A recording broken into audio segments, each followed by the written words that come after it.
CJ Peterson, and welcome to The Journey is Real. We talk to real people with real passions who share a real portion of their hearts. Today, my guest is Jan Cavelle, and we're going to be talking recession-proof yourself as you follow your dreams. Thank you for coming on today, Jan. CJ, it's my pleasure. Oh, goodness, I nearly lost you there. It's my absolute pleasure. So, would have internet problems at this moment. I am back with you. Yeah, no, it's a real pleasure. I've been so looking forward to being with you. Awesome. I've been looking forward too. Your passion is kind of unique in that you help other people utilize their passions by becoming entrepreneurs themselves. Would you kind of share with those listening what that looks like? Yeah, I mean, I think quite often entrepreneurs sort of get started because they're really passionate about a particular thing. You know, they might be, passionate about, I mean, this is really random, but wind farming, and so they, where that came from, I'm not entirely sure, but, it's, People's why not? passions, that's kind of connected to environment. So, Absolutely, absolutely. trust Environment is me, really important there. on the Um, journeys of the world, we get tons of various passions. Trust me. I That's bet, kind I of bet. It's one of the fun things about entrepreneurship, I think, is just sheer diversity.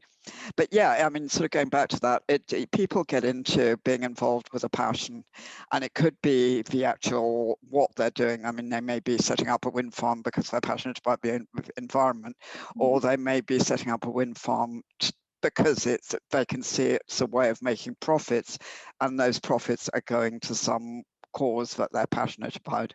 There's more of those sort of businesses now starting. I said, well, indeed, starting and started now.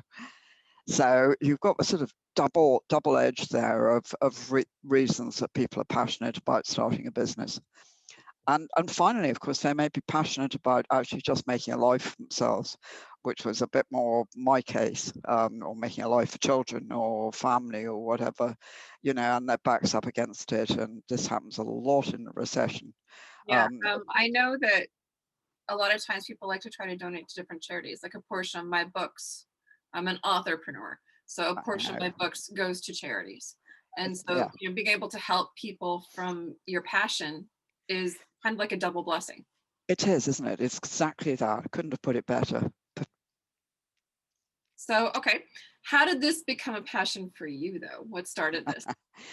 Well, I was passionate, not originally about business at all, and therefore I ended up going into growing a business with extreme ignorance because I hadn't set out to do it.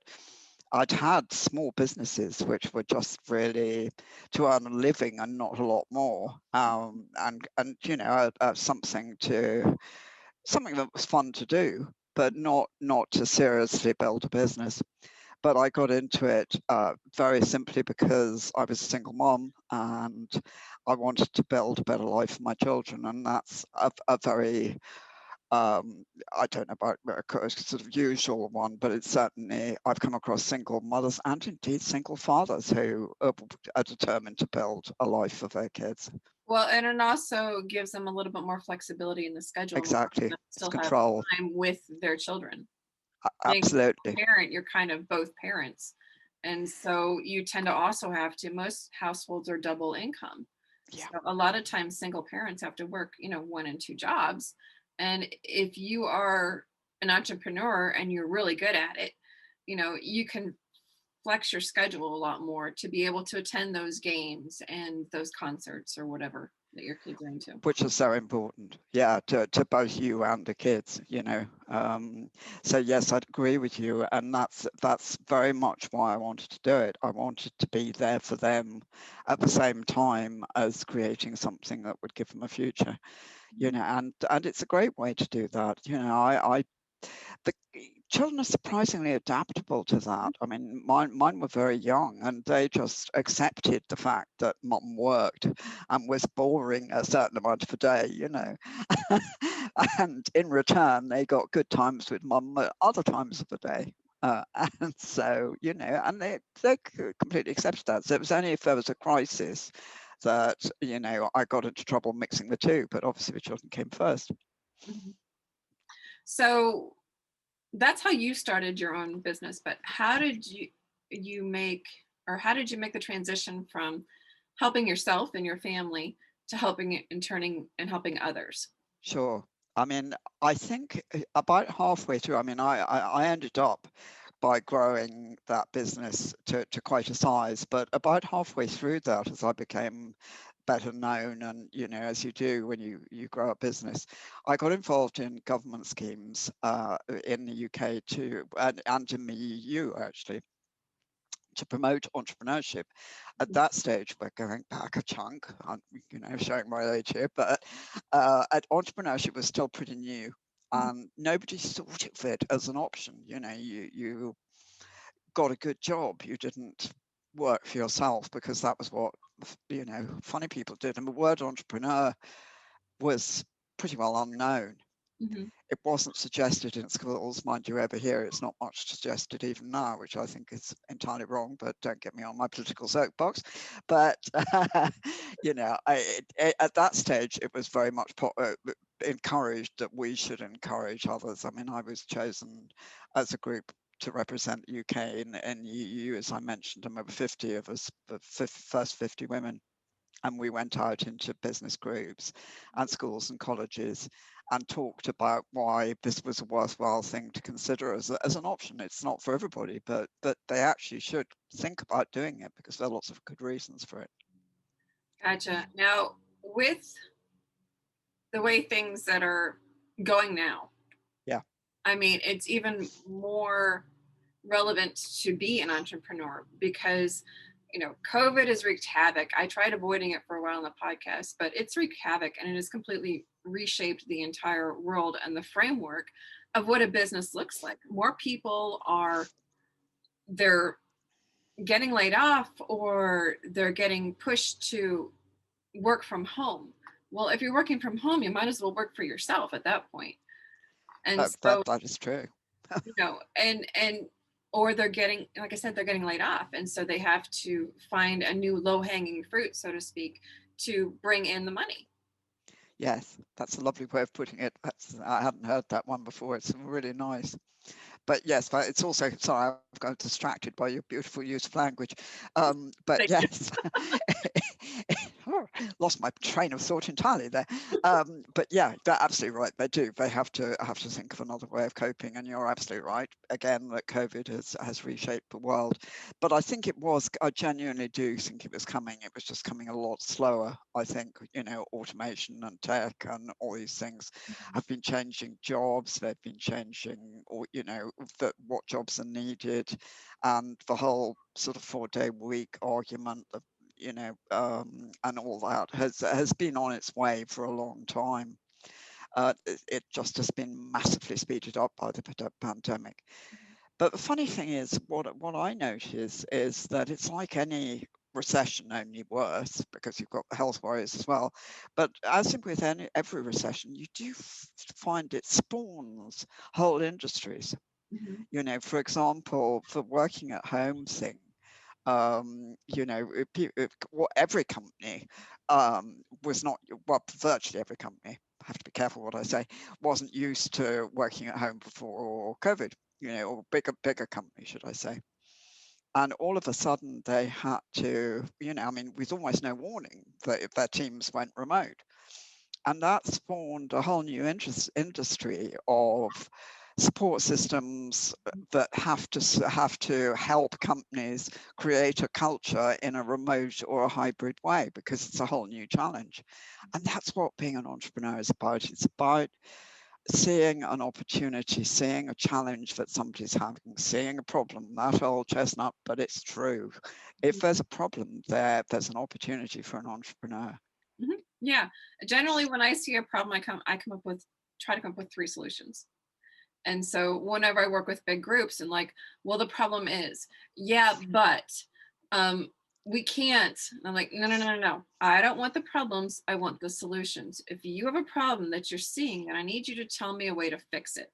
And Yes. so being an entrepreneur allows you to change that opportunity, and it allows you to shape and change your own future.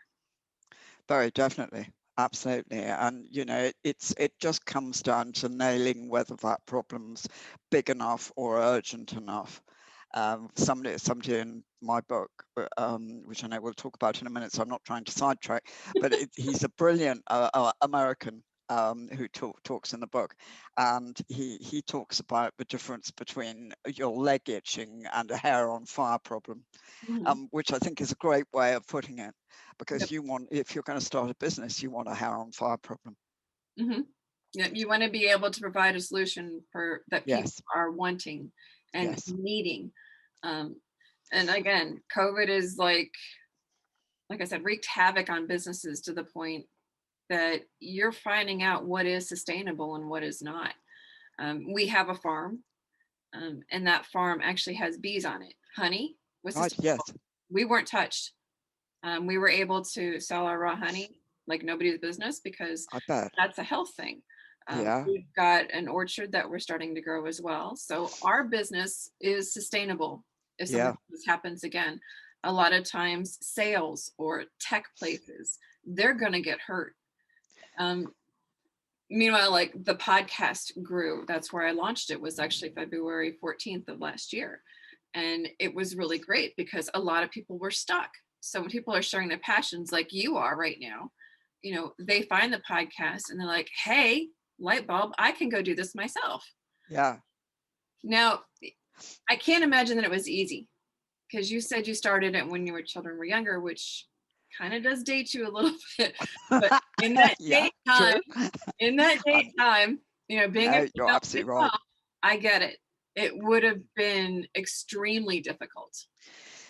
It was on the tail end of another recession then, oddly enough, which made things harder.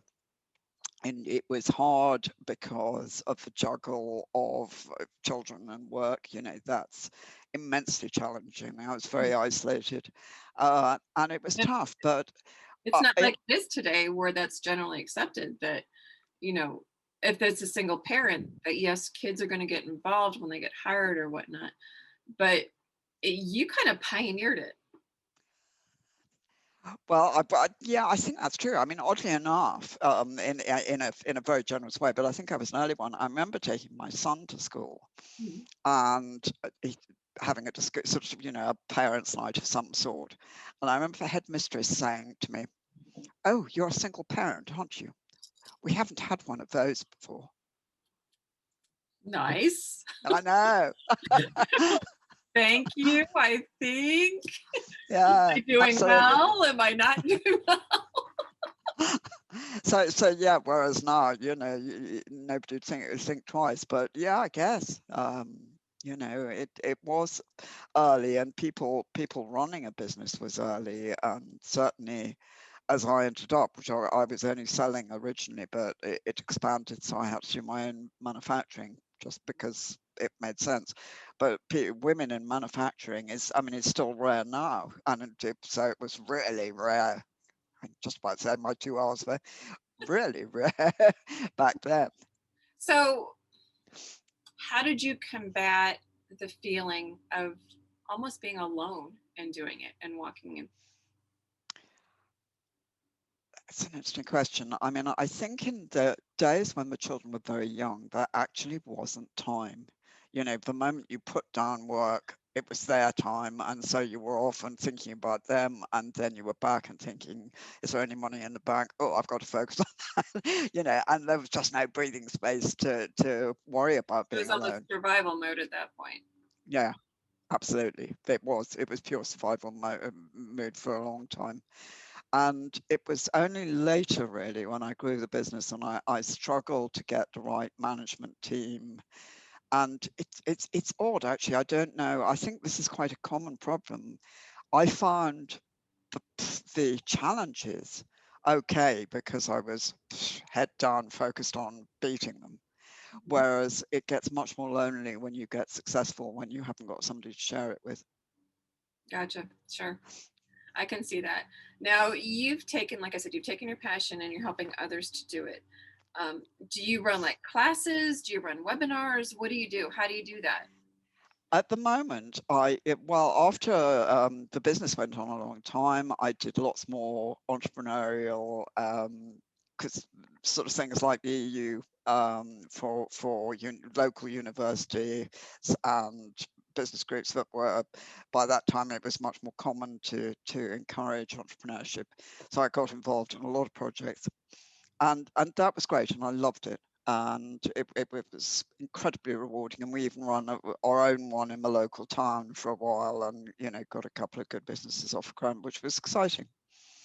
But if there was only so much I could do and run a business at the same time, and what I was doing, just purely for me, I have to say, though it hopefully had some benefit to others, is my own passion was writing, which I'd always wanted to do when I was a child, which you will, as another author, fellow author, you will understand. Completely. And so I started just by chance because I'd seen an ad for it. I'd started writing for a business magazine online here called, well, it was actually in print in those days because we're going back, but it's now online, called Real Business. And I started contributing articles to them. Gotcha. And And now you they, kind of morphed it into an actual book. I Which, have, yeah. It's become it became a book because I think it was working with my editor who was extremely good and kind and is also no longer with Real Business, but he was very encouraging, but very pro the fact that nobody in business tends, particularly in writing, tends to tell it how it is. They write these pieces which are designed more often than not by their PR company or themselves to show how clever they are. They don't, which is fair enough. I mean, that's what PR is all about. But what there are very few writers out there doing is saying, "My God, I've had a really bad day, and this went horribly wrong." And like schedule conflicts where you screw up or you mess up somebody's name, which I've done myself. My own oh, name. that's awful, isn't it? Yeah, Yeah. I've done it too. And then one of them, his name, I can't remember what his name was, but I called him by his last name because it's like two first names, like Jeff Craig or something. I can't remember what it was, Yeah. but I'm like, Craig. And he's just like, well, my real name is, but you can call me that. You know, things happen. They And do, people but are we very don't talk about them, do giving. we? Particularly in entrepreneurship, I think. I think outside of that, it's more common. But us entrepreneurs believe we have to be strong and we have to be Perfect. And showing have that we're to be, successful and in yeah. control. Mhm. When we make as many mess ups as every other person on the planet. Exactly. And I owe Um, him. I'm like, I am so sorry. I messed up. One lady's completely absolutely. messed up, and I'm just like, I'm so sorry. I try my best, but sometimes mistakes happen. You know, for Exactly. me, it's better to own it and move forward than to try to cover it up and say, I did this because. No, you made a mistake. You're human. It A was lot to of times me, people actually. It forget didn't that. come hard. Yeah.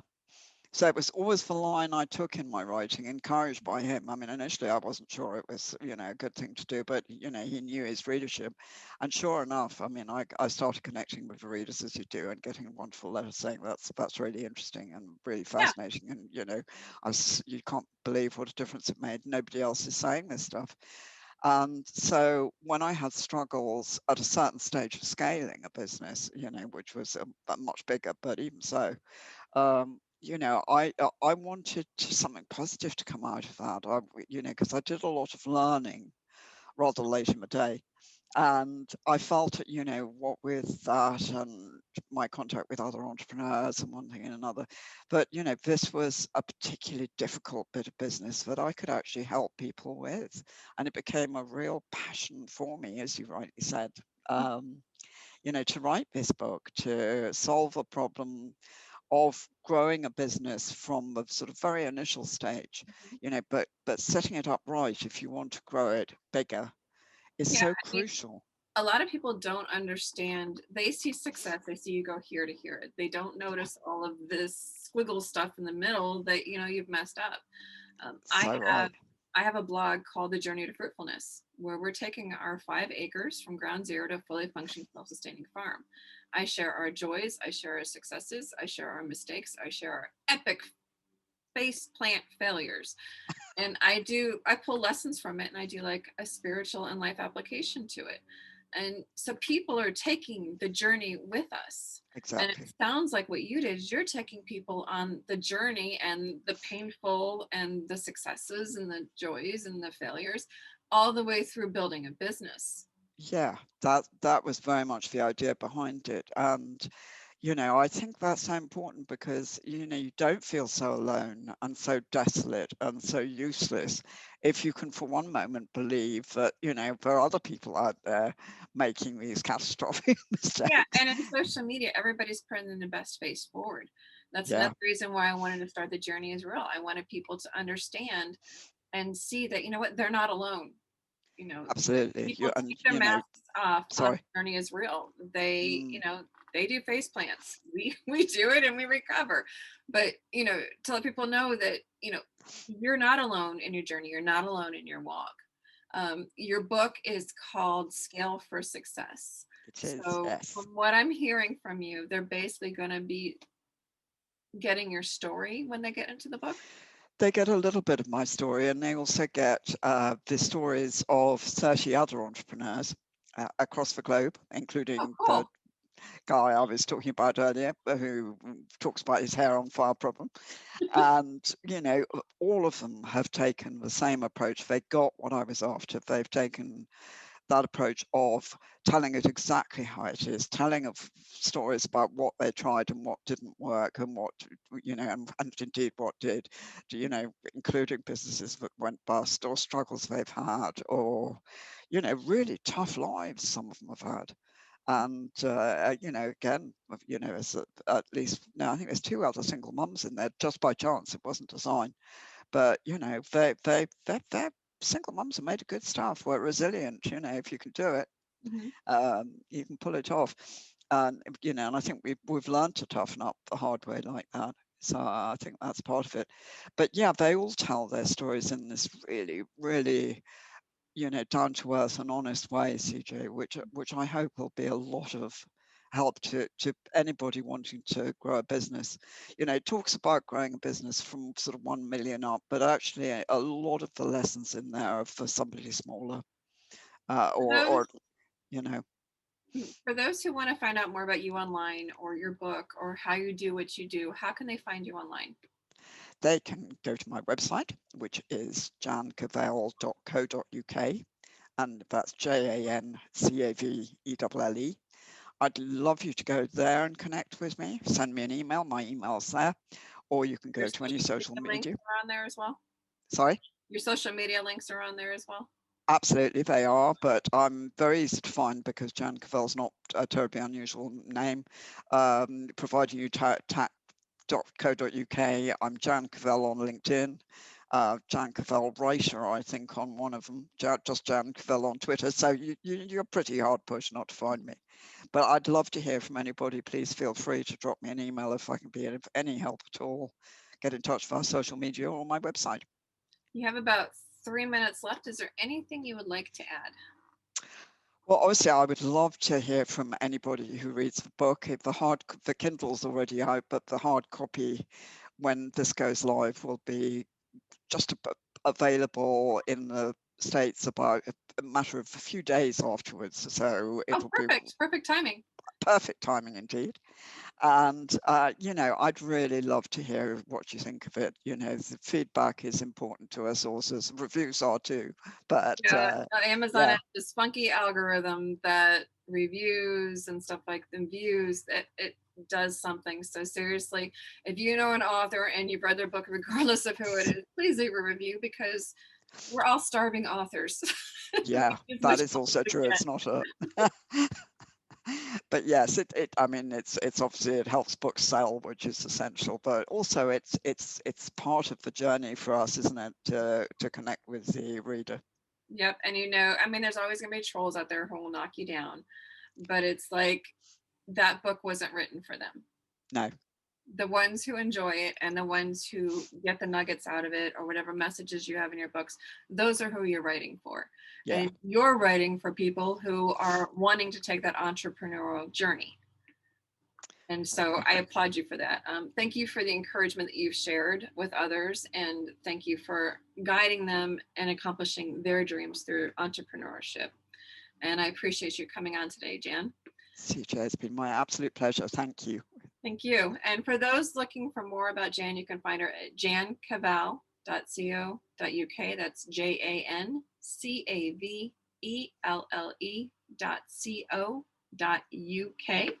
I'm CJ Peterson of cjpetersonwrites.com. Thank you for watching The Journey is Real. We talk to real people with real passions who share a real portion of their hearts. Until next time.